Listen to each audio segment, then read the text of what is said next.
Hello, Eswatini. Hello, world. Good morning, good afternoon, good evening, and good night, depending on where in the world you are. Well, we're back once again on the Connect with the courtesy of hip hop. And I'm Shirley B. That's now my stage name. How do we follow in after that? Okay, so good morning, good afternoon, good evening, everybody. Welcome again. It is a beautiful Tuesday morning here in the beautiful kingdom of Eswatini.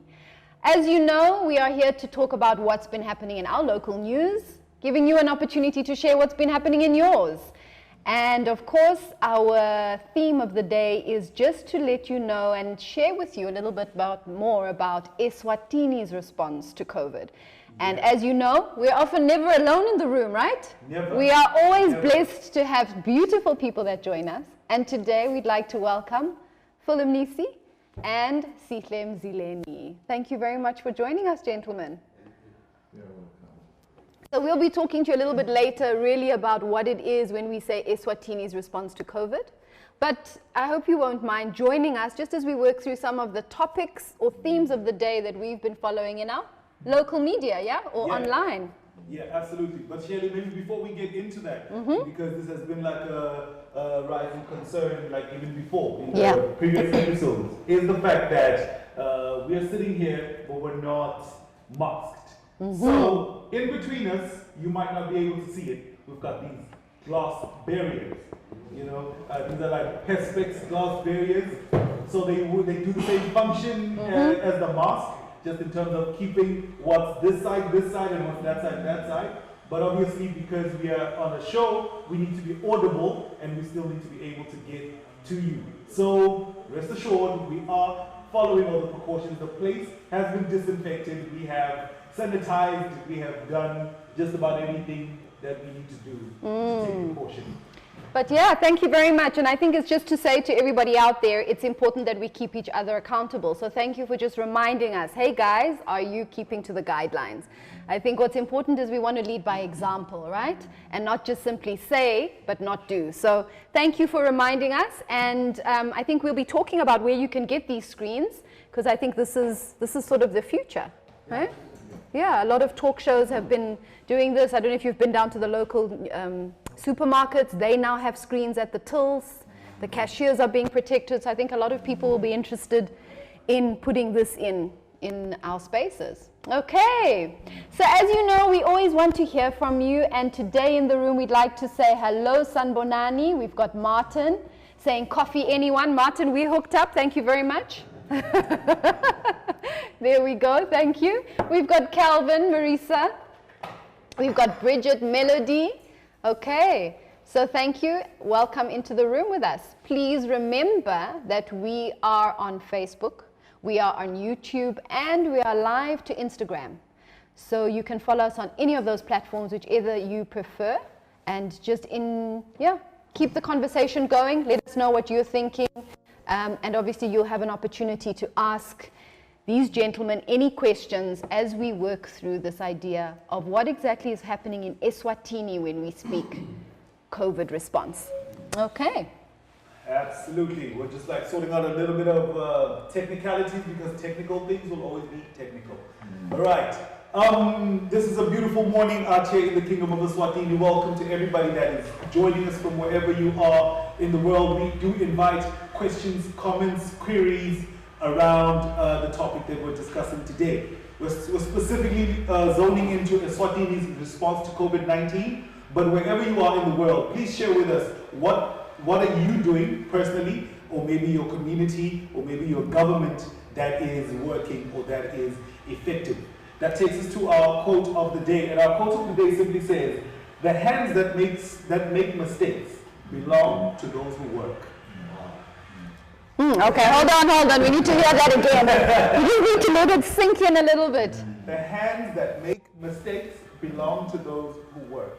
Okay. And I know there's been a whole lot of criticism, especially around, maybe the response to COVID-19 from an individual space, or maybe even from companies, or maybe even from governments and all of that. But the truth of the matter is the mistakes are being made because something is being done. If just thinking, they say do nothing, say nothing, you'll never be criticized. Yeah. So it's when you are doing something, you are saying something, you are making a difference, that people will criticize you, but you know you are making a contribution to humanity. I like that quote. Absolutely. That's an awesome quote. And I think, Phil, to your point, I think what we need to understand also is that being uncomfortable is necessary if we want to make a difference. If we don't go out there and maybe shake the status quo, you know, no one will talk about what happened. That story will never be told. So, and I think sometimes, you know, it's about building resilience and being strong enough to say that there's something we're trying to achieve. So the discomfort is all worth it at the end. But yeah, you need to be quite strong to face up to that, hey? Lovely quote, thank you. You're so good with your quotes. Hey, you know. And it is actually an African proverb. Okay. Because right here on the Connect, we're all about Africa Rise. We're promoting all things that are African. You'll see in our background, and we'll tell you a little bit more about that. We've got some beautiful art behind us. We've got some breakfast goodies that have been provided by our friends in the food industry, and we'll, you know, double click on that a little bit in a while. But for now, in the news this week, there's apparently arrests that are going on in South Africa, and we don't know if in Swaziland this is happening yet, but people are being arrested for not wearing masks in public. So it came out on a WhatsApp group, gentlemen, I don't know if you're aware. Apparently if you don't wear masks, it's either 6 months in prison or up to 20,000 fine. That was what was circulating. And then people were asking, is this in Eswatini? So I'm not sure if you've heard anything about it. Can we confirm that it is happening locally, or this is something that may be happening across our borders?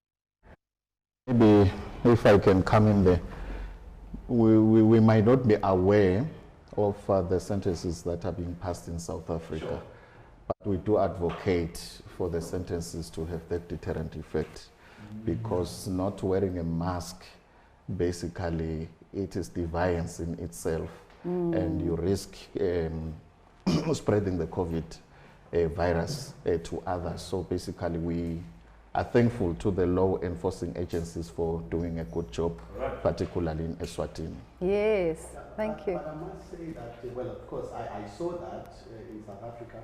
I don't think in Swaziland there is anyone that has been charged yet, but I'm seeing it's quite to be honest, it's quite appreciative to see a lot of Swazis walking, and I was driving Babane, you know, even along the roads in rural areas, people wearing a mask. Yes. So I think Swazis are responding, Maswati are responding very well. Let's not get to a point where we have to put enforcement. Let's just comply, because this is for our benefit, it's for our good. We are taking responsibility of each other, taking responsibility of others as well. I think Absolutely. and I think we are doing well in terms of risk communication, community engagement, and social mobilization. Because for people to respond positively, it means that the program that we have deployed on the ground is more effective in terms of influencing or inclining people towards behavioral change. No, absolutely. Yes, no, I have to agree with you, gentlemen. There was a time when we were sort of, you know, we'd heard about COVID, it had come out, we had seen the response coming out of our neighbors, but we were not responding quickly enough. And I remember being, you know, in Matapa and seeing people and thinking, why aren't we wearing masks? But gradually it just built up to a time now where everybody, you're right, at the combi stops, in town are wearing masks. And I think we just need to maybe even as we pass people in the streets, just commend our fellow men and women for actually responding and having masks. And maybe for those who aren't, we can just wag a little finger. Or go to the nearest shop and actually buy one and gift them. But you're absolutely right. You know, Joy Ndwandwe was with us last week. You'll remember if you joined us. And she was saying each one of us has a role to play. Are you protecting yourself? And if we all even just focus on ourselves, the ripple effect happens. So I think that's a call out. But yeah, Shirley, just a short one. But can we just wear it properly? You know, it doesn't serve its purpose. If you're wearing a mask on your neck, it must cover your nose and your mouth. Yes. So I mean, there are those let's call them they still need some encouragement. Yeah, okay, You I just like need that. to wear it properly so that it's effective. Absolutely. And I wash like it that. more often. And wash it more Yeah, often, no, yes. yes. So guidelines around keeping it sanitized, absolutely, especially if it's a cloth one. If it's the ones we throw away, I often use those, then Yeah, every day put a dispose it new one. properly. Yes, the disposable ones. Great. All right. What else is in the news, Courtesy? But before we get there, welcome into the room, Buhle, Richard, Magnus, Cara, and William, I believe from Mnisi, from Bremer. Yeah. Melody is from Bremer. William didn't say where he's from, William Kelly. But we do encourage that if you join us into the room, please let us know where you're coming from so that we just know how far and wide we're reaching this morning. Also in the news, this week started with a story around the extension of the lockdown.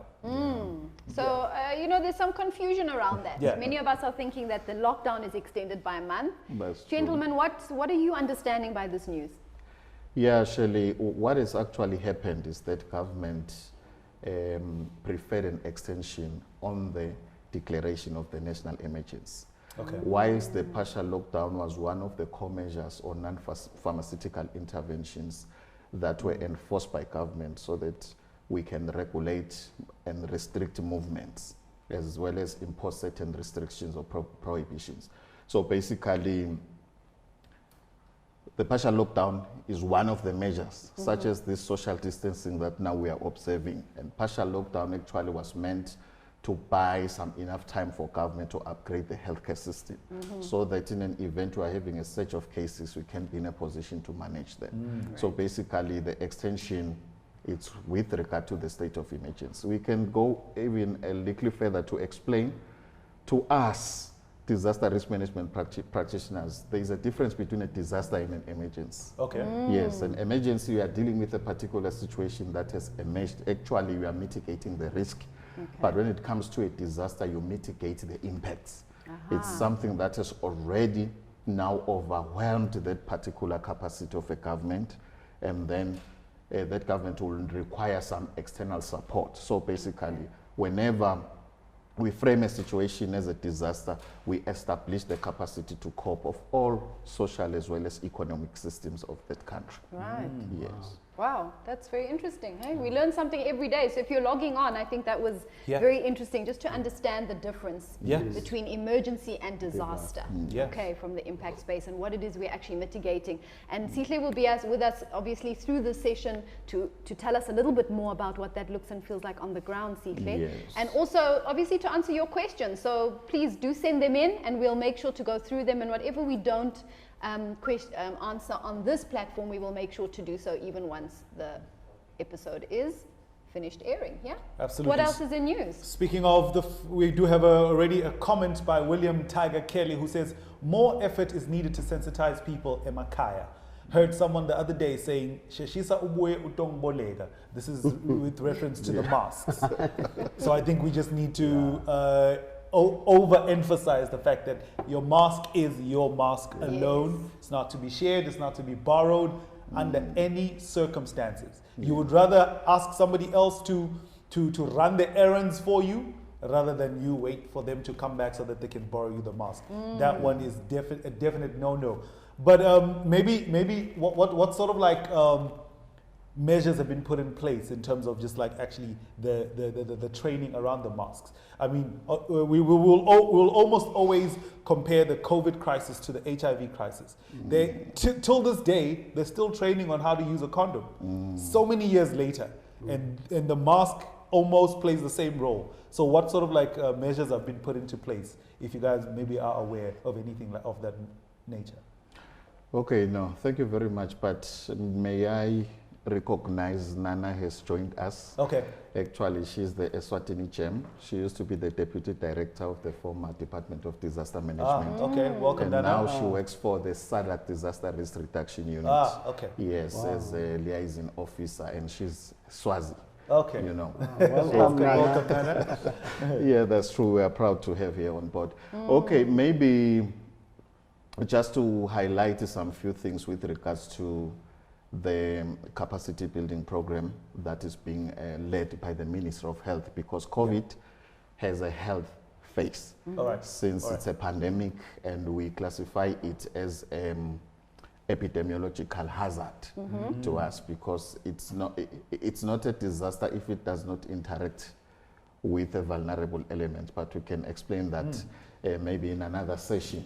But for now, we just want to highlight that the Ministry of Health actually has moved with digital speed and established a risk communication and advocacy committee that is building the capacity of communities to ensure that they adhere to the regulations, as well as to ensure that they get that necessary information to influence behavioral change, as well as to ensure that people, they observe every health care, regulations. So basically, there's a lot that is being done, and that intervention has been cascaded from regional to Tinkundla chiefdom, as well as Umango level, community level, that is just below the chiefdom. There is actually there's a huge operation that is taking place. Yes, at the regional level. Wow. It would be nice to hear a little bit from the ground what's going on, so I hope we can connect with someone who can just share their experiences. But I think that's absolutely great how, we're looking down. We know it's always difficult to change habits and change behavior. It's not an easy thing. We talk about this all the time. It is not an easy thing. Repeat is one of the keys. And also, like you said, Phil, understanding how it benefits us. Yes. Always putting that on the fore. Okay, great. What else is happening? All right, so now we're going to look into the price of the lockdown. So obviously, COVID-19 happens, which makes it necessary for there to be a lockdown. Now the lockdown is ongoing. What are sort of like the effects or the price of the lockdown? And I was sharing with Shelly the other day. So in the area where I live, yesterday morning, we woke up to one of the neighbors having their house broken into. Now the very interesting thing or peculiar thing about that break-in is that the people that broke in only cleaned out the refrigerator and the food cupboards or the food shelves. No valuables were taken. And then Shelly actually said, valuables were taken because in the COVID-19 space, food is the valuable, most valuable commodity. Hey? Yes. So that was quite an interesting observation to see that we are pretty much in that space, and obviously maybe it's one of the effects of COVID-19 making necessary a lockdown, and then now we're paying the price of that lockdown. I think, and that's the flip side. We understand that the lockdown is a necessary response, but in that space, we also know that people's livelihoods are being impacted. Because there is no movement, people are, I know there's a lot of talk around, well, we'll either die from COVID or from starvation, and those are kind of the choices that some people are left with on the ground. And these are the realities of what a lockdown can do, and we've seen it definitely in our space. So I think, just speaking to your point, it's also seeing how the value of goods has changed. What was considered valuable before is no longer today. And yet other things that we may have taken for granted, right? So the refrigerator, the food cupboards is really where, so food security is a big one, and I'm hoping we'll speak to that. But ladies and gents, if you're just joining us, we are here in the room to talk about Eswatini's response to COVID. So welcome, Zippo, thank you for joining us. We have two beautiful faces in the room with us, and perhaps just to get them know them a little bit more. Of course, they are very well-known faces, but just to give them a little bit of a story of what is behind your faces, gentlemen, if you'd allow us, please, to introduce you to our followers this morning. So let me start with you, Sihle. Sihle, I met you when obviously you and your company were coming through our processes here at the Pacific Institute. And we had a very intense and interesting time, may I say. Very fruitful time. A very fruitful time. So if you don't know, Sihle Mzileni holds a bachelor's degree in regional and urban planning with UNESCO, a postgraduate diploma in business administration from the Namibia Business School. He's currently finishing studying for an MBA in management strategy through the University of Namibia, and has a professional certificate in disaster risk reduction from the Centre of Parliamentary Studies in London, UK. Sihle has also worked as a regional manager, operations manager, and now strategy and sustainability director with NDMA, which stands for National Disaster Management. Yes, agency. Thank you. So NDMA, ladies and gents, if you are hearing it for the first time, you now know what we speak about. So thank you very much for joining us again and for being on the panel. Okay, but obviously we have another very handsome gentleman on the end. Yeah, on the far end of our panel, we do have Phil Mnisi, aka Dr. Phil, aka Uncle Phil, as I like to refer to him. All of the above. Yeah, he's an experienced banker, businessman, strategist, and conference speaker. The current CEO of Eswatini Sugar Association. Previous positions include CEO of Standard Bank Swaziland, Assistant Governor of the Central Bank of Swaziland, and the CEO of Institute of Bankers in South Africa. Dr. Phil, or Uncle Phil, holds a PhD in Leadership and Management, Masters in Business Leadership and BCom Accounting, serves as a board chairman of several companies both in South Africa and Eswatini, and he is a chartered marketer. Yo, these CVs go on for days. So just in case you were wondering at home, and I often insist, if somebody is going to speak to you about a particular area or field, you have the right to ask them, what gives you the right to talk to me about this particular thing? And I believe these gentlemen are definitely qualified to speak to us about Eswatini's response to COVID-19. So welcome, gentlemen, and thank you so much for taking your time out of your super hectic, busy schedule to be with us this morning. And we appreciate it very much. Absolutely. You're welcome. So maybe if we could start with you, Sihle. NDMA, many of us obviously have heard it, are familiar, but could you just let us know, and for the purposes of our followers, what essentially are you doing in Eswatini? Okay, thank you very much, Shirley. I just want to mention that we used to be a government department, and previously to that, there was a certain committee that was known as the National Disaster Task Force, which was more ad hoc. So in terms of institutionalization, government then decided to establish the Department of Disaster Management. But it sufficed that really the mandate of the department required some rapid, response mechanism. So that could not be achieved through the government machinery. So then government decided then to transit it into a parastate or quasi-state entity.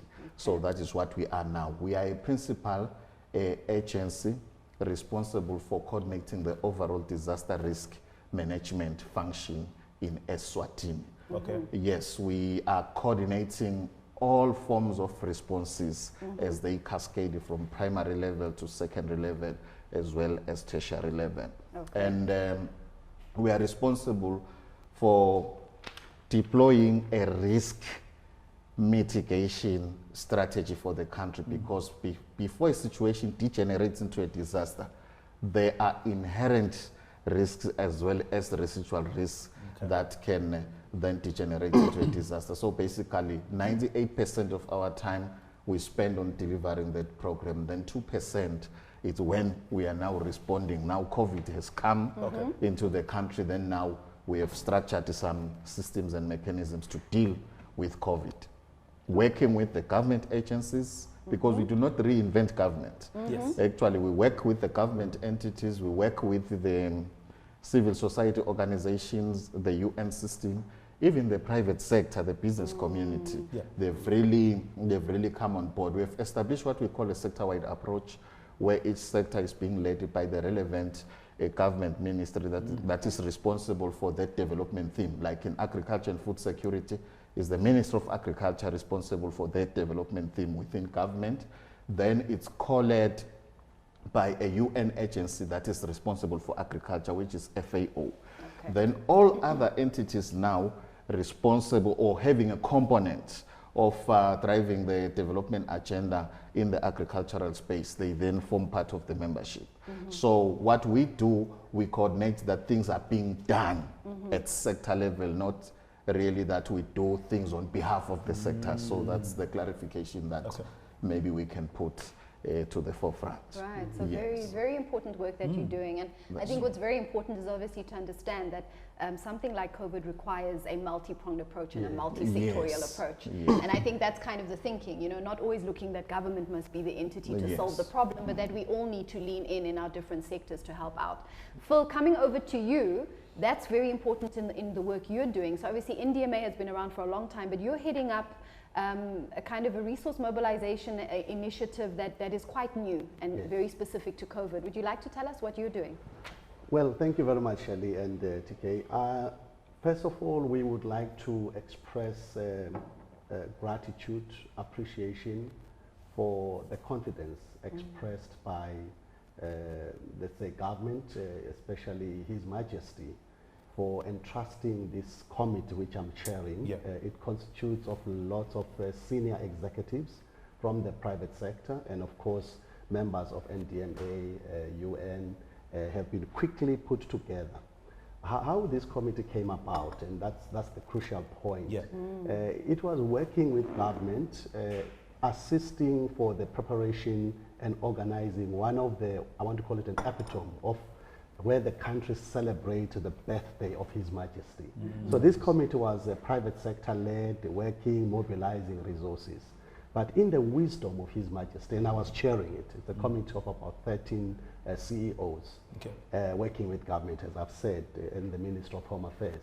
In the wisdom of His Majesty, when this pandemic came and this, call it emergency, arose in the country, he commanded that all the resources that were being mobilized for the birthday to celebrate our culture, our heritage, let them all be directed to in response to COVID.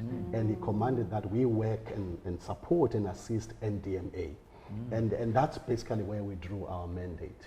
And it has just been an amazing journey. We started working on this towards mid-March. And the response has been phenomenal. Yes. We have got people coming, individuals, churches, chiefs, international organizations. It's just companies, small, medium, large, all saying we are ready. And after hearing this call from His Majesty and from government, and we've been able to raise quite a significant amount of money and support, which we collaborate and work with the NDMA. So that's how the National Resource Mobilization Committee came about.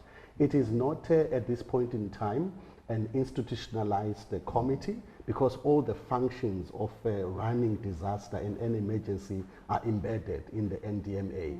So, but I think government in wisdom and His Majesty in wisdom, it says, let's work together, because this was a crisis. So we had to respond very, very quickly. So that's the committee that I'm leading. It's very diverse, and it's quite strong leaders who are actually have got their own stature and caliber, and they have been able to use their network to mobilize the resources that we have done so far. Close to 104 million Malangan or worth of contribution has been made. And this is in addition to what also government put aside in response to this COVID. Right. So other than just what government put aside, we have been able to mobilize this, and we are still calling for more. That's incredible. Thank you. No, that is amazing. Thank you very much, gentlemen, for breaking that down, because oftentimes we're just aware of the existence of certain organizations or certain teams and bodies, but we just don't have maybe like the in-depth understanding of what it is that you guys do exactly. And just maybe to go back to something that you said, Sihle, is the fact that you guys are there to make sure that something is being done, but not to do. Yes. And I think that's one of the biggest challenges that a lot of people are having. They're just sitting back waiting for government to do something, or NDMA or somebody to do something. And yet in this particular case, and we spoke about this last week, is the fact that we need all hands on deck right now. Yes. Not just the government, not just the leaders or leadership, but we actually need each and every person to be a leader in their area of influence, starting with yourself. And we are speaking about wearing of masks, being responsible about, one, making sure you're wearing masks, and it's not just about you, but it's also about the people around you. And then now influencing your family, your community, and your country, and that is how we're gonna win this battle. Because then, otherwise, if we're just looking to one person or one group of people, we're not gonna go very far. Yeah. But maybe so we understand that you gentlemen are sort of like sitting in the hot seat right now. But from a personal space, how are you guys coping with COVID-19? Just now with you as Phil and with you as Sihle. How are you guys dealing with COVID-19 before you are the director and the chairperson of the various organizations? I'll let Sihle go first. Yeah, no, thank you very much, KRTC, for raising that very important question. Yeah. Because we come from families, we come from communities. Actually, before we work for these agencies that government has entrusted the responsibilities with. So basically, personally, to me, this has been the very rapid onset. We call it a rapid onset, while drought, we call it just a slow onset. Okay. So rapid onsets, they are always tiring because you need to ensure that you put together some ad hoc interventions before you can systematically deal with a particular a pandemic or emergency or a disaster. Sure.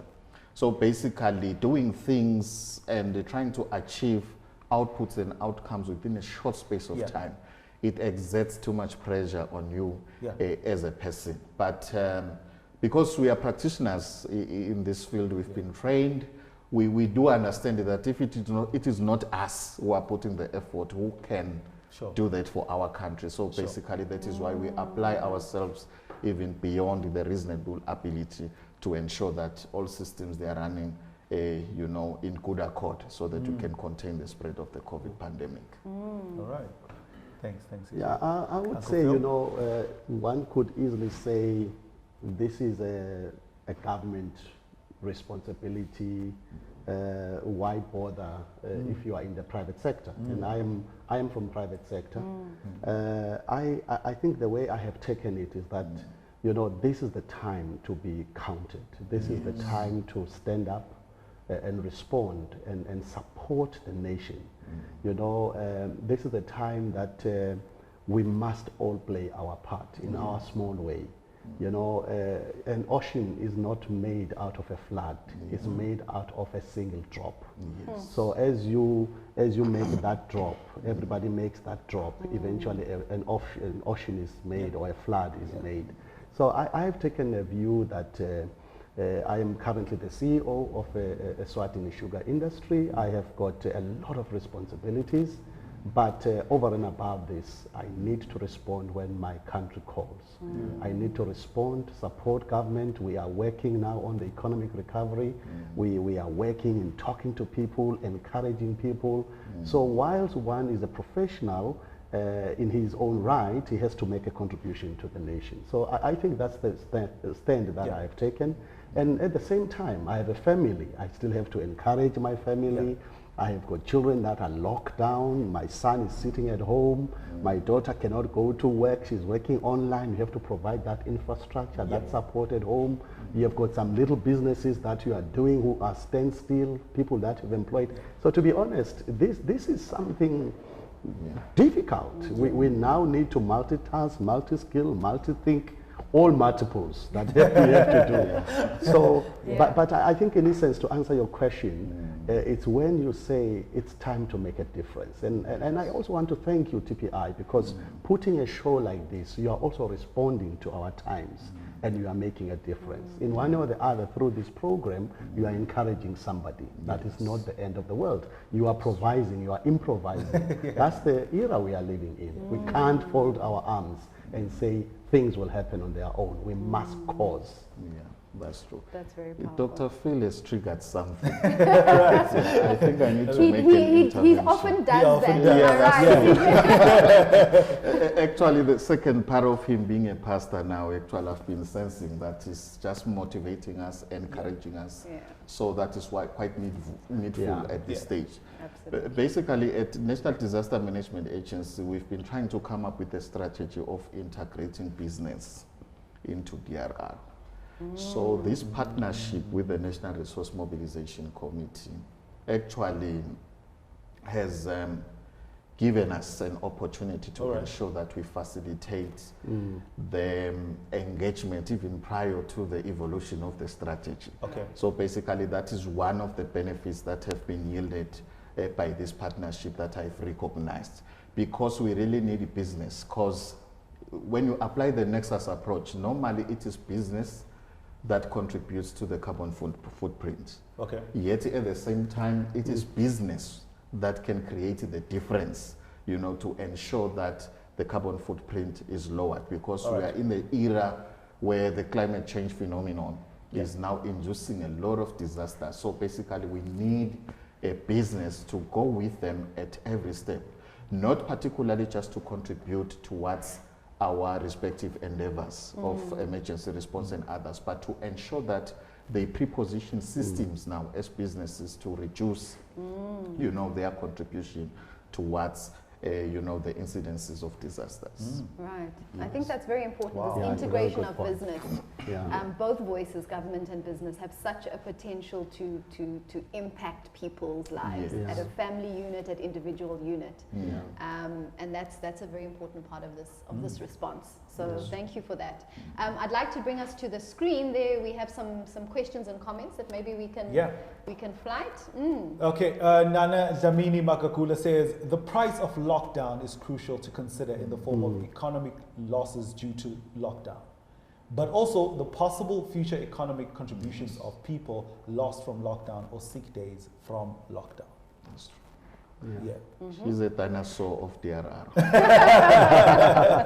like that. Dinosaur of DRR, Nana. I don't know how you feel about that. Yeah, no, but absolutely. I think we have spoken about that. There's definitely a lot of things. When we say lockdown, there's a lot of little things that we need to consider and that are having a huge impact and that we need to respond to. And I think that's obviously where you come in. Julie says, as I look through the various social media platforms, especially WhatsApp, there is so much negative talk around COVID-19. So many comments around what everyone is doing wrong, what should be done. It is understandable that the impact of COVID is massive and leaves one feeling quite irritable and annoyed. I would like to send a call out for showing appreciation for everyone in government and private sector and the nation at large who are trying to make decisions for the nation. Keeping in mind that the world at large is still trying to figure this thing out. It is and will be a process. We can only do our best right now with the information we have for now. Let's work together. Thank you, Julie. That's absolutely beautiful. You're right. And you know, these are situations we haven't seen before. So we're learning on the job, and we need a little bit of grace because we're not going to get it right all the time. But it's very cool. Obviously, the leadership, I think, has a common voice, and business come together to say, can we have a common voice as to how we're going to approach this? You mentioned that there's a lot of initiatives you're doing on the ground. Would you like to share with us, perhaps, Phil, what are these partnerships and these strategic partnerships you're working with NDMA to respond on the ground in very practical means? You said there's 100 million that's been raised. What is that money being used for? I just want to let you on what Julie there said. I mean, that's very profound. These are uncharted terrains. Nobody has walked the path of COVID. But we really want to compliment and thank our government, led by His Excellency, the Right Honorable Prime Minister. You can see that there is collective thinking, there is consultation. You know, the Honorable DPM is leading by example. He's in communities, he's distributing food himself. So this collective thinking that is happening within our government, private sector, NGOs, parastatals, it's been just phenomenal.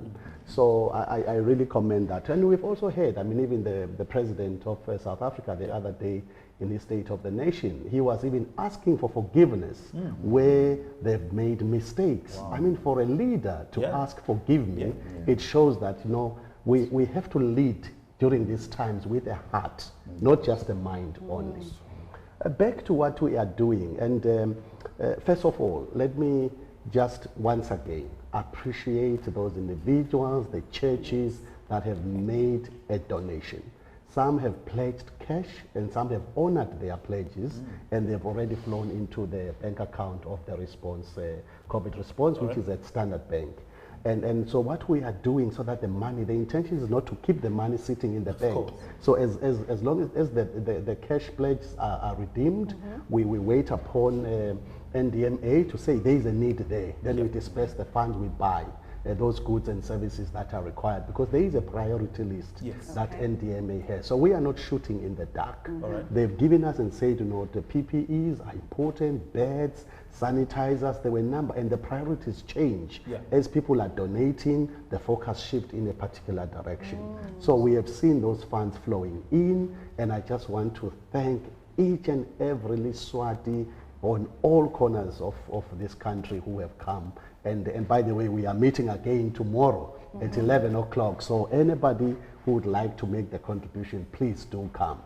And also what has happened, so other than just the cash, which is about 13.6 million cash that has been pledged and is being redeemed right now, we have got close to 90 million.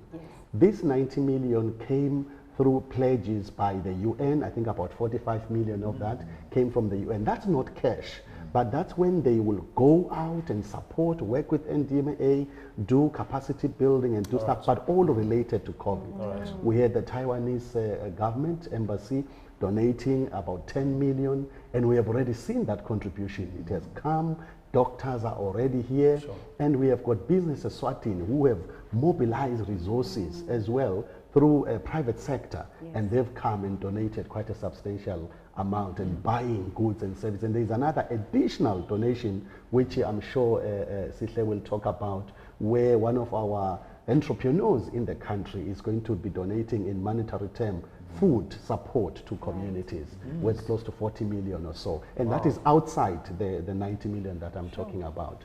We have got organizations like FNB Foundation who have contributed directly. We have got, I think it's Lidwala. They've said we are going to contribute 270,000 to revamp Ward 18 at the clinic. And this is also part of helping COVID, creating the capacity. So there are a lot of people within that 89 million, 90 million, which you can call it in kind, but it is actually not in kind, because it is buying goods and services to help create capacity and create readiness so that we fight this scourge. And I really believe that the country is well poised to fight it. And the needs are still enormous. The social needs, food, capacity, I mean, we can't say we are done. So that's how we've been. So we are working closely with NDMA. They get the list from the Minister of Health, and then we are now directing our donors to say, try and respond in line with the priority list that NDMA has articulated. Wow. That's incredible. What I love, and just to springboard off what you're saying, Phil, I think it's really important. You know, often we've been said we always wait to receive funds from external, and yet we have a network and a resource space internally in this country. And just to re-echo what you said is just to commend, I think, businesses locally, obviously NDMA working in partnership with business, just to mobilize those resources and to say, what can we do internally to respond to this COVID? And I think that really needs to be commendable. And it's teaching us also and showing us how resilient we are. And what it is we can do when we actually look internal and we say, okay, let's do something instead of waiting for somebody else to give, to show, but we working from the inside out. And I think that's really very powerful, and I think it's going to show us things we probably didn't know about ourselves as a nation once we come through. But just to also get into some more detail around, so you said there's a list, there's a priority list. What I love, you said, Phil, is that this priority list changes depending on how the needs evolve. And I think that's very important. We always talk about being flexible and agile in the space and needing to respond where the need is created. So that's so important. We had this hashtag fluidity. Hey? It's this idea to flow with the needs as they come about. But just in some detail, Sihle, please share with us a little bit, what are some of the activities that are happening on the ground that have now come up as being really key at this point in time? What are the primary response, sort of, if you call, activities or projects that you are involved in now? Okay, thank you very much, Shirley. But may I write on the narrative that has been built by Dr. Phil? really, in our inception meeting, I think we're at MTN Golf Park. Yeah. Yeah, Dr. Phil mentioned that really the mandate of the National Resource Mobilization Committee is not a mandate of collecting offerings, but it's for mobilizing people to do something. Like business is doing something here, then we need to register and convert it into cash. Then there are those monies that are going to come in cash to the coffers of the National Resource Mobilization Committee, and that is highly commendable, more especially to philanthropic agencies. Like he has highlighted that there is a benefactor that has provided an equivalent of 45 million in for us to disperse to support those who are in immediate need of food, as they have been affected by the cascading impacts of the pandemic. So basically, that is one intervention that I can highlight, because in our analysis, COVID-19 has induced some primary, secondary, and tertiary impacts. The primary impact being the impact in the healthcare system of the country, because it's a pandemic I've highlighted. Then when government enforced certain core measures that include the partial lockdown, businesses had to close and people, they had to lose livelihoods. And even the businesses themselves, they were affected, because our focus shouldn't be centered around the people only, but even the business, because they're the mainstay of the economy. So basically, that support is going to be directed there, and there are certain interventions that government has put into place to assist those businesses that may fail to recover due to the pandemic.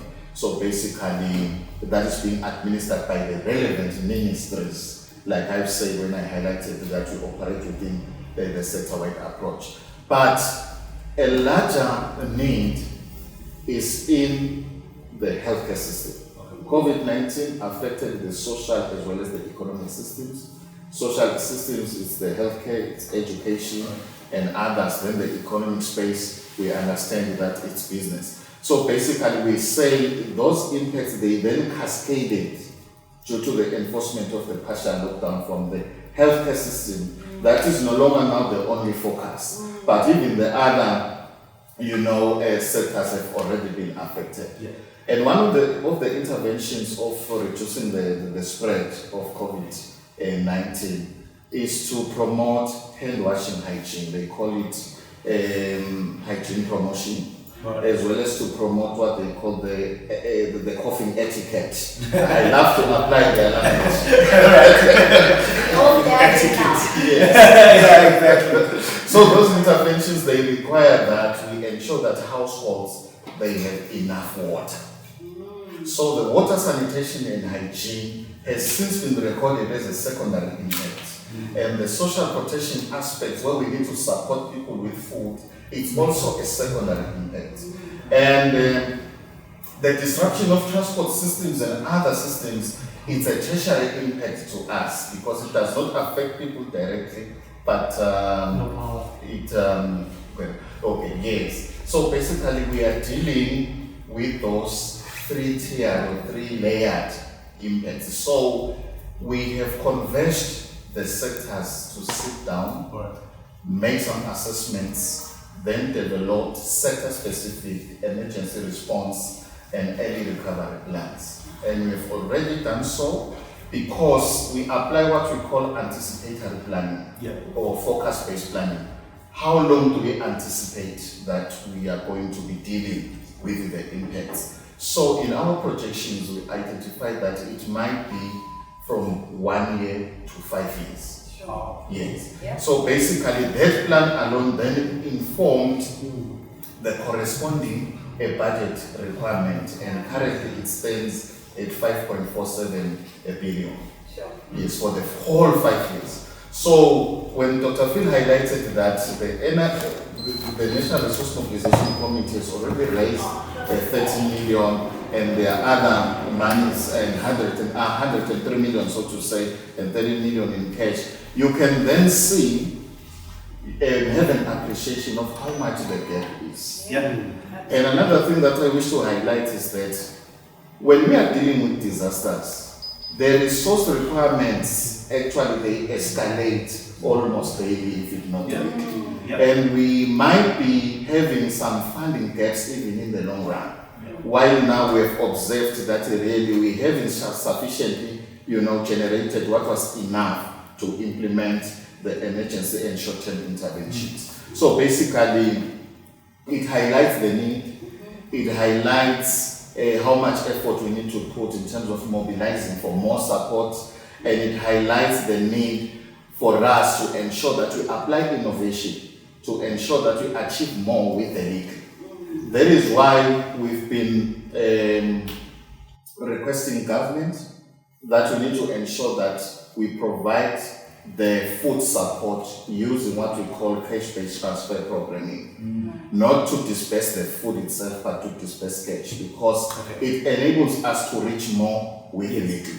Because we cut off what we call the commodity handling costs, being your transportation costs, your warehousing costs, as well as costs for hiring laborers that will be offloading and uploading the food commodities. So basically, that is the kind of innovation that we seek to follow so that we can achieve a cost effectiveness with what we have. That's fantastic. There's so much happening in that space. Yeah. But I know there's some interesting comments coming through, but I'd like to turn to you, Phil, because we're so fortunate to have Phil in the room, but as you know, it's a man in high demand. And you did mention to us you need to leave us to attend another event, a very important event.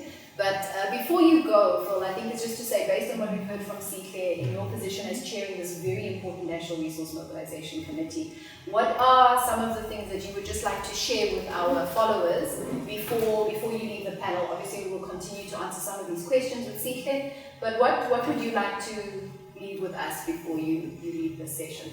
Yeah, thanks Sherry, and thanks TK. I think the message is loud and clear.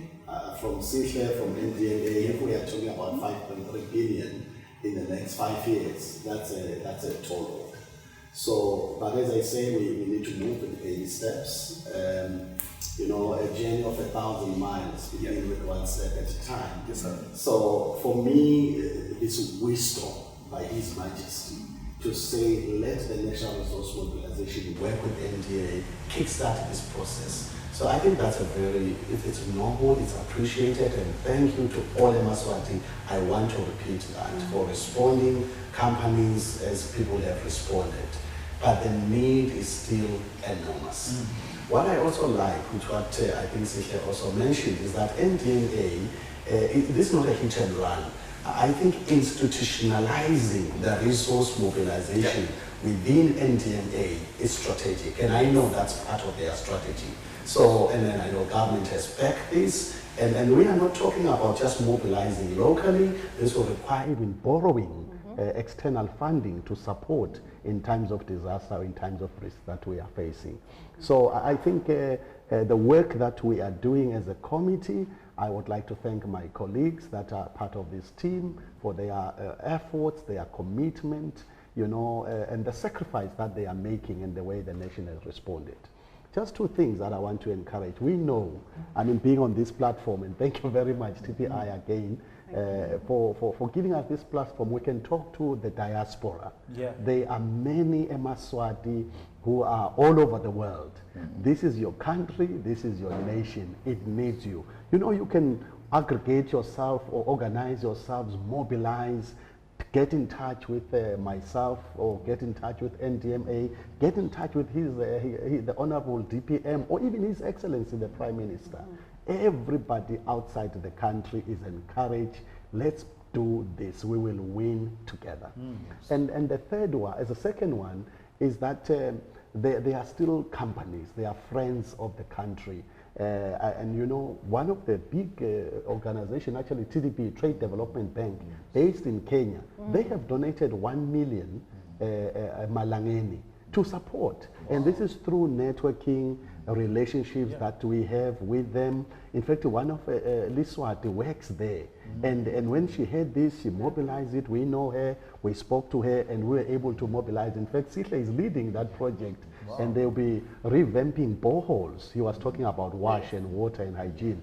So, to be honest, what I feel, Kelly, Shelley, and TK, is making an appeal. Yeah. But we need to be strategic about it. We need to keep finding out what is the priority list and respond to it. But there is no donation too small. Yeah. It could be, in fact, tomorrow I will be receiving somebody who's donated a pig. And it says, I am donating a pig, take it. So she's doing business, piggery. Yes. And she says, I'm donating a pig, we'll convert it. That's 2,200 emalangeni. Yeah. So there is no donation that cannot be accepted, and there is no donation too small to matter, and there is no big donation to solve which is going to be a panacea. So we need to take everything one step at a time. And I know that the nation is rising and is taking the bull by its horn. We shall defeat COVID. And we thank God for the recoveries that are happening. We thank God there have been minimal deaths. And we are praying that through the testing and the screening, Eswatini will be protected and this scourge will not spread. Sure. Thank you very much. I mean, we could close it right there. Beautiful parting words. It's okay, Daniel. Switch off all the machines. No, thank you very much, Phil. We understand your time is precious. Yeah. Thank you for being with us and for leaving us with those words. We'll springboard on them and continue our chat. Yes. We wish you an enjoyable rest of the day. And thank you for choosing us at the Connect, Phil, to tell your story and just to appeal to all of us out there and to say a big thank you. Oh, before I forget, I mean, I would have failed in my duty if I don't mobilize. Yes. It's not a collecting offering, it's mobilizing. I think, let me read out the account, because there could be somebody out there who says, you know what, I can make a donation. Can we maybe, Phil, if you can give the details to our team, Pinky will take them and we will flight them so everybody has them on social media. No, thank you very much. Because we encourage direct transfer. Give us your proof of payment, you show your pledge form. We are keeping a proper report and everything is properly accounted for. And we shall eventually actually present this report to His Majesty. So it is really, really very, very important. Excellent. So every donor counts and we record your contribution. And it goes for a worthy cause. Thank you. So stand up, be counted. Thank you very much, Phil. As we said, we'll be sharing with you the account information, but also how you can get hold of NDMA and the team at NDMA, but also Phil and his team if you'd like to share, donate, be a part of, ask questions. Okay. Thank you very much, Phil. Safe journey. Okay. All right. As this discussion is going on, we're loving the questions, comments, and queries that are coming in online. Zipo Zubugo says, I love the part where you are saying people should not wait for the government to make changes, but rather for each and every individual to take charge and do their part in fighting this pandemic. We need to move from having expectations, but to be the expectation of our government. Thank you for the platform. Zipo, that is potent. That is true, because like we said, we need all hands on deck right now. Everybody needs to play their part. It's not a one person or one organization situation. This requires each and every single one of us. And the way we can also get involved, to Julie's point, is there a way that government can hear from private sector what ideas they may have to ensure the economy is sustained? There may be some great insights from the nation that government may not be seeing. Leave themselves open to what they may not be seeing. So I think a very important case is ultimately, yes, there's the donation, there's a way to contribute, but also if people just have ideas that they can submit on how to respond or where else to mobilize resources, how to channel those resources, is there a way that individuals can get hold of, for example, your team at NDMA can speak to the National Resource Mobilization Committee? Okay, thank you very much, Shelley. Once again, maybe may I begin by building on the parting shot that we were given by Dr. Phil. Really, we just wish to want to highlight really to the nation and Eswatini in the diaspora, as well as the resilience community, because you may find that they are not Eswatini, but they can be willing to contribute to the implementation of the interventions. We want to raise the appeal that people shouldn't be diverted, or their focus and attention shouldn't be diverted by the cessation of the lockdown the cessation of the state of emergency, and other,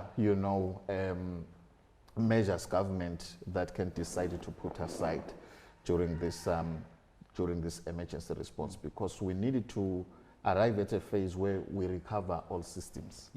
Yes, we need to recover all our social as well as economic systems. Like we've been highlighting in our conversation prior, that really COVID-19 has created a state of a new normal, and there is a requirement for us to exert that shift towards delivering certain services through, innovative ways and means. So basically, we will need to do a lot. That is why we are saying the appeal that is being raised for everyone to make a contribution towards the COVID fight should have an appreciation that really will not only respond, but we need to recover from the impacts of the COVID-19.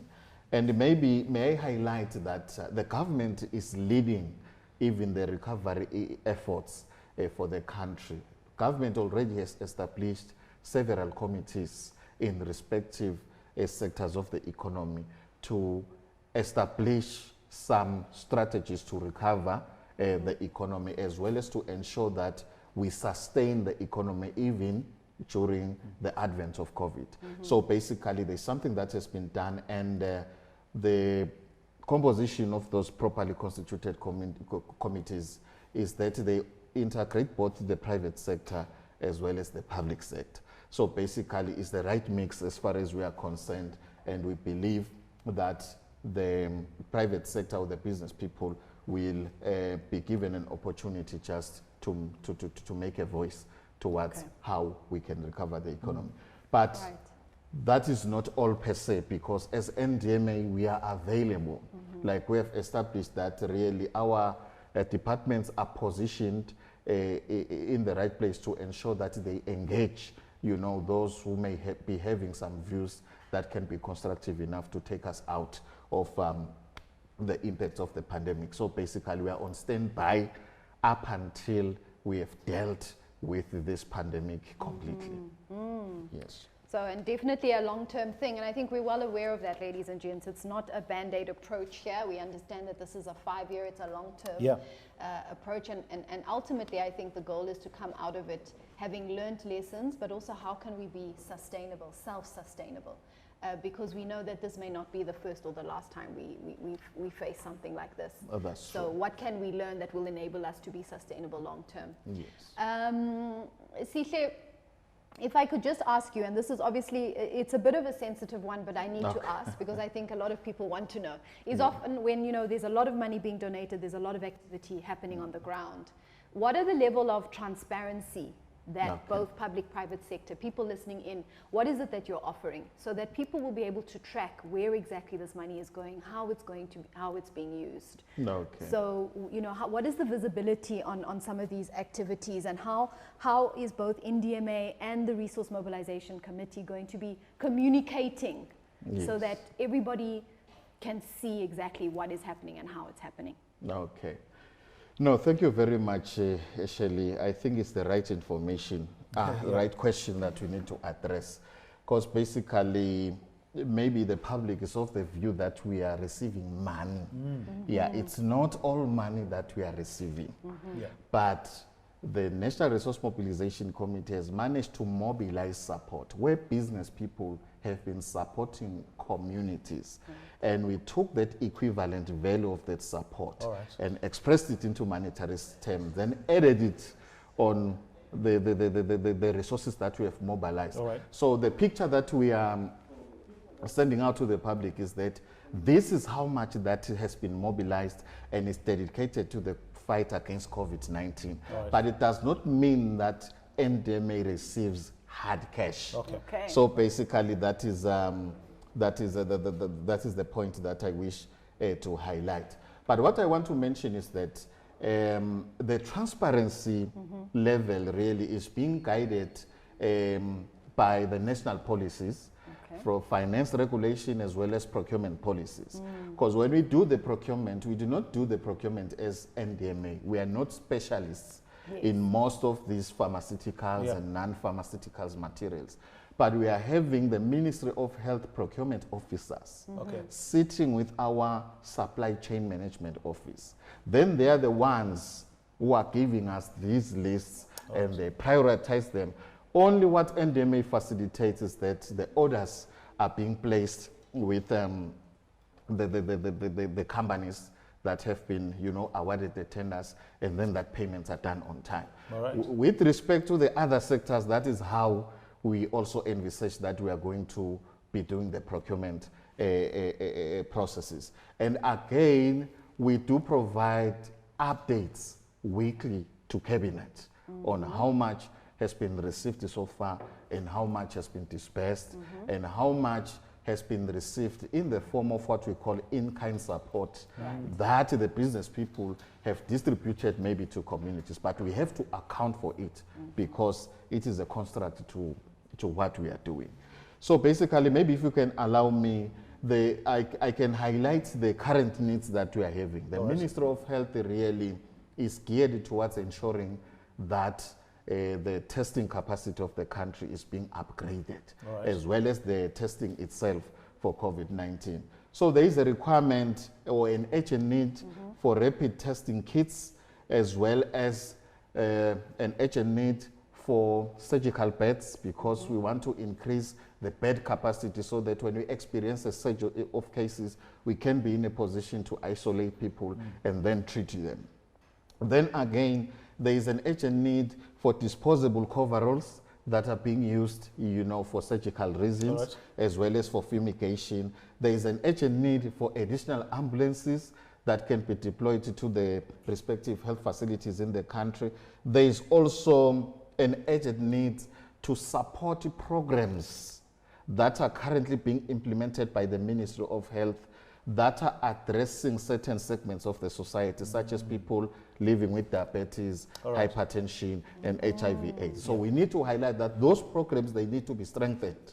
Yes, because COVID-19, the evolution biology and the adaptation biology that has been proven so far is that it tends to affect that category of the population the most. And there is an urgent need also to assist the people who have lost livelihoods and income, as well as businesses. I just want to highlight, because we will be failing if we do not enable businesses to come in full force, even after the decommissioning of the partial lockdown. So basically, there are a whole host of interventions that we are making a plea out there that please, can you provide that support and even mobilize on our behalf, because some people, they can serve, as our agents, to the other communities outside of the Eswatini borders. Sure. That's fantastic. Thank you, ladies and gents. You heard it. That is how you can get involved. And if you have any questions, please reach out to us, reach out to NDMA. We will obviously share those details of how the public out there can get involved and play your part if you are interested in being part of what's happening in our nation, and if you have a specific area of strength and interest. I think that's great. It allows great opportunity to lean in on this response. Thank you very much. And I think what will be great is also just being able to get updates, Sihle. So I think, and I know in the paper, NDMA has been in probably almost every day this week, highlighting different aspects of what it is that you're doing. Please continue to do that. I think it's important to share with our public, and we will obviously keep flighting any updates we have of what's happening, what exactly is going on in the space of the response, the COVID response here in Eswatini. And obviously it gives you an opportunity also to share via your communities, through government, into NDMA, and obviously contacting Phil through the National Resource Mobilization Committee. Yes. Thank you very much, Sihle, for your time. Please don't leave us. Carry on. We've got a few more minutes on the show, so I hope you'll stay with us. You were speaking about business and how important it is to reach out to business. We have obviously a business voice and many business voices that are happening, and one of the things we do is we have mentions of people that have contributed also just into our space, but it gives us an opportunity to share those stories with our followers. And then we're going to link on a feature with farm to table. So you also mentioned food security, Yes. which is an important thing, and how we Yes. need to look also sustainably. No, So that's true. going back even to possibly growing our own food, right? Yes, And that sort of thing. And so we have a lovely story that talks around just the support of agriculture. That will be farm to table in a few moments. And then obviously we have the beautiful breakfast that is always sponsored with, they are beautiful, very generous people out there that sponsor us some eats. Okay, but first of all, shall we go to our first mention? Yes, please. The beauty on the wall. I think you're better positioned right now. Okay. My view has been blocked. Yes. So if you haven't noticed, I will just point out that behind us, we have these beautiful works of art. And so to tell you a little bit about it, this was not done by accident, ladies and gents. This is a very deliberate thing that's happening in our background. So this is Art Frenzy that's on display with us here today. So the idea came in 2018 with the aid of ETC Design Studio. So Art Frenzy made his first samples to sell at an event at Liska in Eswatini in 2018 from a stall that he had booked. And people loved the idea. But from the 20 samples he had made, he only sold 5 and really thought the business was a failure and that he should drop it. But a week later, people who had inquired at the event started calling in and sending pictures they wanted as portraits. And from there, the business, as they say, blew up. I love that. Yeah. Okay. And he created an IG Instagram page to gain his audience or followers' trust. He documents each delivery by uploading a delivery picture with satisfied customers holding their portraits. So in short, the order to delivery flow works this way. Clients contact him either through social or phone calls. He gives them his email address. They send a high-resolution picture they want done, and in a week or less, he makes sure to deliver the portrait at your doorstep. Okay, so that's wonderful. So that's Art Frenzy, ladies and gentlemen. If you have artwork and you'd like to, even now being at home, I've also noticed that there's certain things I can do to sort of refresh, unpack, declutter. This is a way to support local business. That's Art Frenzy. If you're into art, if you like having beautiful things on the wall and you have something that's close to your heart that you'd like him to produce for you, please contact Art Frenzy, and of course we're going to have those details up on our social media platforms. Okay, I think I'm taking that one over there. Hey? I booked that one. Just saying. Okay. In case I saw you eyeing it. No, we might have to bid for it. Okay. I'll arm wrestle Yeah, you bid for or it. buy. Okay. Sanitized arm wrestling. All right, and of course our feature for today, and we already have him on standby, is Farm to Table. Who we have Sydney, and their mission is to create market access for small-scale local farmers and vendors in Eswatini. But I will not take the glory and the shine from her. I'll let her double-click and let us know exactly what Farm to Table is doing, especially right now in this period of COVID-19, and how we as a nation can actually plug in to what they are doing currently. Sydney, hello. Hi, how are you? Can you hear me? Very well, and how do you do, ma'am? Hi. Good, thanks. Yeah, so my name's Sydney. I own a business called Farm to Table. It was founded in November 2017. And as you said, our mission is to create market access for local farmers and vendors in Eswatini. So we do that by making their produce, food, goods, or other items as accessible to the public as possible. So basically our customers are able to log on to our weekly order forms that we release, and they can fill out what they would like for that week, and we deliver it straight to their homes. So we basically act as a mediator between the small scale business and the customer. So we're trying to make it as easy for customers to gain access to these. We have such a wide variety of local goods available in Swaziland. It's just difficult to access them. So we want to make it as easy as possible. Especially now, I think it's important to be spending money locally. Where you spend your money matters. And so in allowing our customers to be able to gain access to these local goods, we're improving the economy and just assisting other small businesses like ours in growing. Yeah, so that's basically our mission. Our customers, as I said, they can place their orders through our weekly order forms, and to find these order forms, we release them on our WhatsApp group and our email listserv every week. You can also follow us on our Facebook or our Instagram. We post often there. Yeah, so basically that's about it. We do deliveries through the Mzileni Manzini corridor. So we go to Mzileni, Eswatini, Malkuns, Matsapa, Manzini, Nkonyeni, Tabungu. We've recently started Mhlabanyatsi. So we're trying to increase our scale and make our products more accessible to more of the public. Yeah, and you can contact me at any time through our Instagram or Facebook if you'd like to find out more about Farm to Table, who our vendors are. We currently, this week, for example, we have 27 farmers and vendors included in our order forms. So in supporting Farm to Table and purchasing our products, you're supporting 27 vendors just this week. But we have a lot more that come in on a rotational basis. Yeah, so even if you are a supplier and you'd like to use Farm to Table as an access to market, we'd also definitely be interested in talking to you and trying to get stuff through to customers. That's a beautiful story. Yeah. Absolutely. Yep. Thank you very much, Sydney. We appreciate that. We appreciate the work that you're doing, especially in just making sure that there's food on our tables straight from the farm right about this time of COVID-19. But if you can, just please maybe leave your contacts on the comment section, your Instagram, your Facebook, your Twitter, and even maybe your WhatsApp if you know, if that's okay with you, so that people know exactly how to get in touch with you, because we would love to make the circle bigger and keep this beautiful work that you guys are doing going.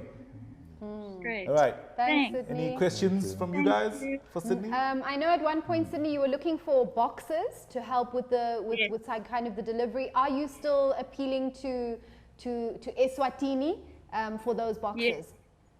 Yeah, so we usually do our deliveries in wooden boxes, but just because we're trying to reduce contact and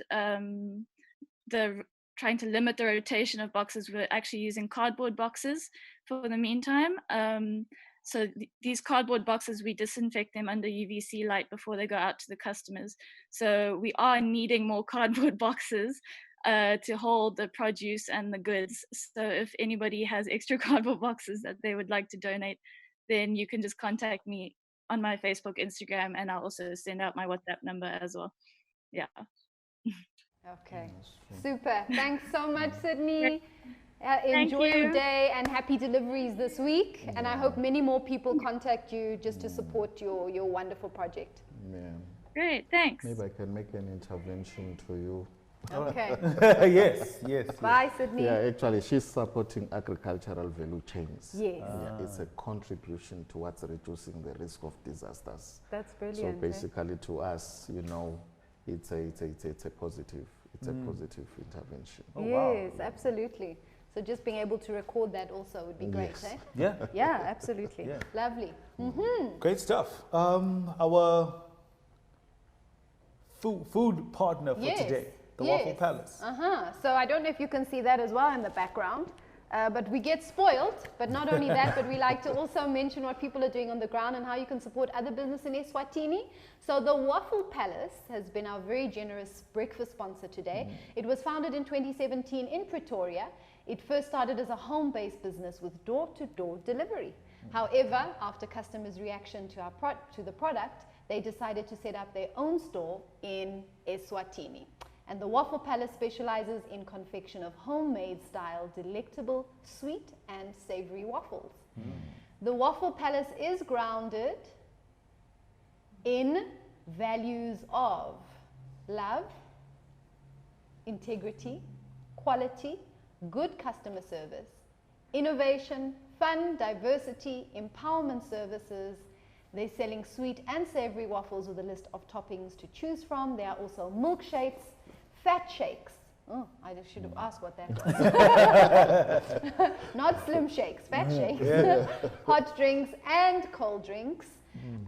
They also do desserts, catering services, specifically waffles, of course, for private functions, or even at this time for takeaways. They are based in Mzileni. We will obviously put the contact details up. We understand that a lot of restaurant businesses and catering business are providing food for takeaway because obviously we cannot sit yet unless you're going to install these beautiful things.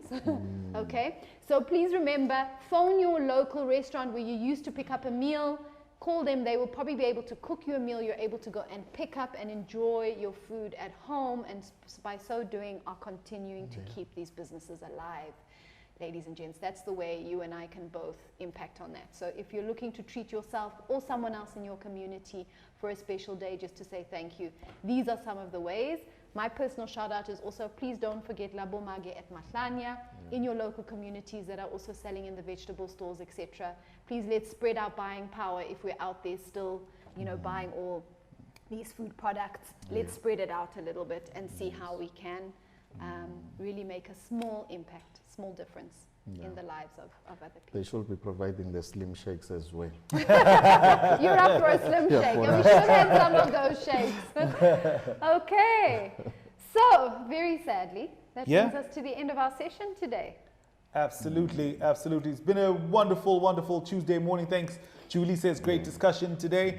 Thank you to everyone, courtesy Shelley, guest sponsors, a great way to start the day on a Tuesday. Absolutely. Right about now, we need to be sharing as much information as we possibly can, sharing context, sharing resources, and playing our part in ensuring that we fight this battle. Obviously, there's been a lot of disruption in the way, you know, in life as we know it, but we can definitely make the most of it by either trying to get back to the old normal or creating a new normal that will push us forward as a people. So thank you very much for tuning in this morning. Shout out once again to the team in the background, handling, making sure that things are coming at you live and direct. We apologize, there was a slight interruption somewhere in our live stream. We did have an electricity power cut just for a couple of minutes, but our team brought us back with more power. And thank you once again to Mr. Sihle Mzileni. Thank you very much. The work that you're doing. We cannot overemphasize just how important it is. Somebody actually highlighted the fact that we are right now sailing in enchanted waters. We all don't know, but you guys are leading us and guiding us. So we appreciate you. Thank you very much. God bless you and keep doing what you're doing. Yeah, very welcome. Absolutely. Thank you very much. Yes, thank you, Sihle. Thank you to our wonderful team. You don't see them, and I think we just one day need to just take the camera and show you what's going on in the background. Thank you always for being our dream team today. And I think in my parting word, I'd just like to say, yes, let's be very careful about what we focus on. Okay, there's a beautiful billboard that I saw. It says Uyapi, and we have our Honorable Deputy Prime Minister on the billboard, and I believe we focused on why it is wrong, and maybe what we should do is just change our lens and see what we can do to make things right. Okay, every step in the right direction is a step, and that's what we need to be doing. So instead of sending out negative comments, let's give constructive feedback. Let's do this together, but let's always look up and forward and not try to find, you know, always the error in the picture. There's a lot going on, and we need to just be uplifting and strategic and effective in what we do. So that would be my parting message. And maybe just to piggyback on what Shelley is saying, it's so much easier to take constructive criticism from somebody who, when you do right, also gives you a pat on the back. Not somebody who's just always looking and waiting for you to do wrong, and then they shout that from the mountaintop. Right. So absolutely, I'm with you on that one. Shelley? Always a pleasure. Always, always, even though we've got like this glass barrier in between us. It's okay. We're safe. Okay. Please keep looking in, share again these links with your friends, family, and people who would be interested. We want to keep talking to you, and of course, we'll be sharing all the contact information with you. I hope you get inundated with calls and questions, Sihle, after this, Phil as well. It's always a pleasure. Thank you so much for tuning in for today. Absolutely. And Shelley, just for those who are interested and are willing, the National Resource Mobilization Committee, they have a mobile money number. You can reach them at 78721-664 and Imali at 700-700. Donations are welcome.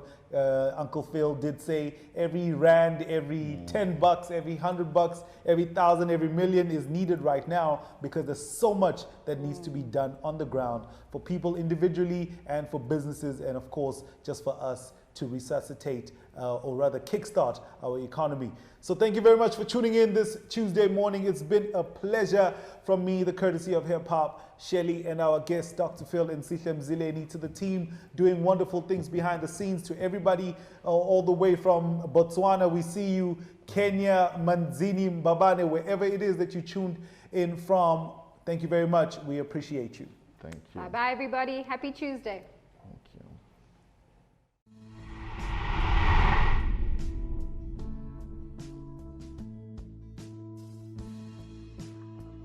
Hello Eswatini, hello world. My name is Tamsanga Sibanze, aka the courtesy of Hip Hop. Hello everybody, Sanbonani. I'm Shelley. For those of you who already know us through the Connect, and for those who are tuning in for the first time, welcome. Now the Connect was really about taking a chance. We had already hosted a number of in-house events where we brought people together to learn skills and share ideas.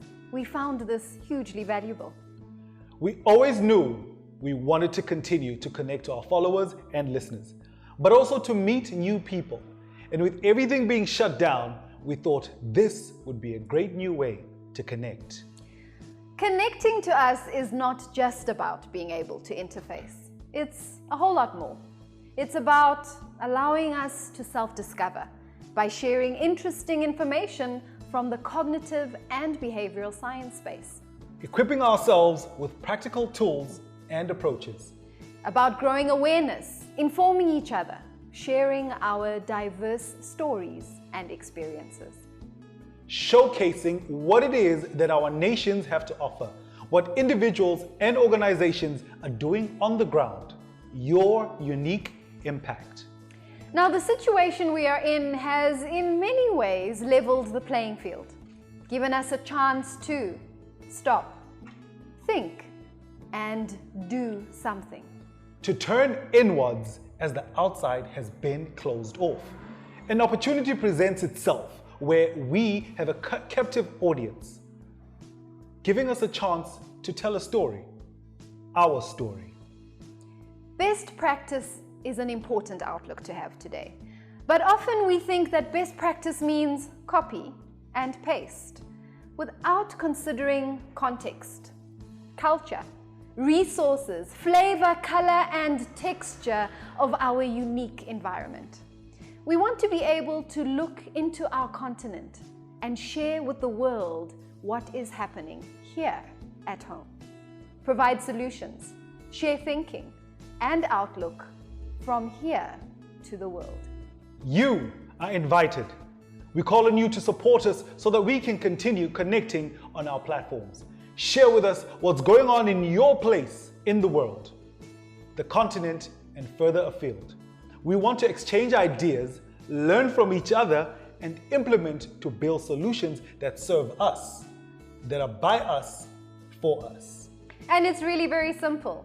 All you need to do is connect with us, the Pacific Institute Swaziland. We are on YouTube and Facebook. And don't forget, we are live every Tuesday. Peace, love, and happiness, and connect.